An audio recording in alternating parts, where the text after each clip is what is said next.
गुरुजी, हमारे समाज में दो तरह के लोग हैं। कुछ लोग पूजा पाठ धर्म कर्म पे बहुत विश्वास करता है, लेकिन कुछ लोग छल कपट प्रपंच करते हैं बहुत ज़्यादा, और वो लोग सुखी है। तो महान कौन लोग हैं, जो पूजा पाठ धर्म कर्म करते हैं वो, या छल प्रपंच वाले?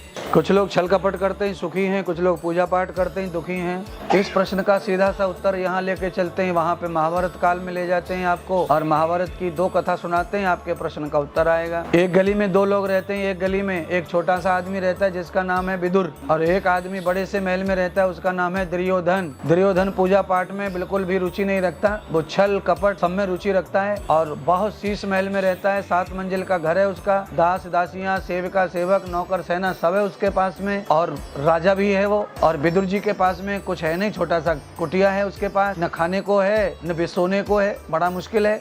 रात दिन भगवान श्री कृष्ण का ध्यान और भजन करता है। प्रारब्ध लेकर के दुर्योधन आया, प्रारब्ध लेकर ही विदुर आए। कभी कभी प्रारब्ध के कारण, पिछले जन्मों के सत्कर्मों के कारण, इस जन्म में जो लोग पूजा पाठ नहीं करते, नास्तिक होते हैं, कपटी होते हैं, दुष्ट जन होते हैं, उनको पिछले प्रारब्ध का फल भोगने को प्राप्त हो रहा है। इस जन्म में वो जो कर रहे हैं उसको संचय किया जा रहा है। यहाँ ऐसे संतुष्टि कर लें आप अपनी। आप कष्ट भोग रहे हैं, पूजा पाठ कर रहे हैं, तो पूजा पाठ का फल आपको प्राप्त अभी नहीं हो रहा है। पिछले जन्मों का जो आपका पाप है, दुष्कर्म आपने कुछ किया होगा, उसका टाइम चल रहा है, वो ओपन है, तो आपको वो भोगना पड़ रहा है।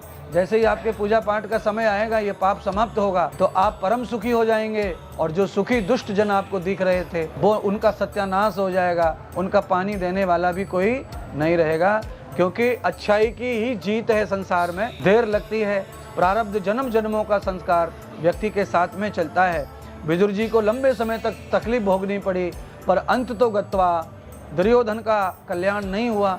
विदुर जी के घर भगवान पधारे, दुर्योधन के घर में भगवान नहीं गए, विदुर जी के घर भगवान पधार गए, और भगवान के आने से विदुर जी की आज तक पूजा हो रही है, और दुर्योधन को आज तक जो है नकारा जा रहा है समाज में। इसलिए संघर्ष जीवन में पूजा पाठ और अच्छे लोगों के जीवन में आता है, वो भी प्रारब्ध बस आता है। पूजा पाठ का ये परिणाम नहीं है कि दंड भोगना है, दुख भोगना है। पूजा पाठ का परिणाम तो शुभ ही है, पर प्रारब्ध जो पिछला है कमाई, उसका दंड भोग रहे हैं।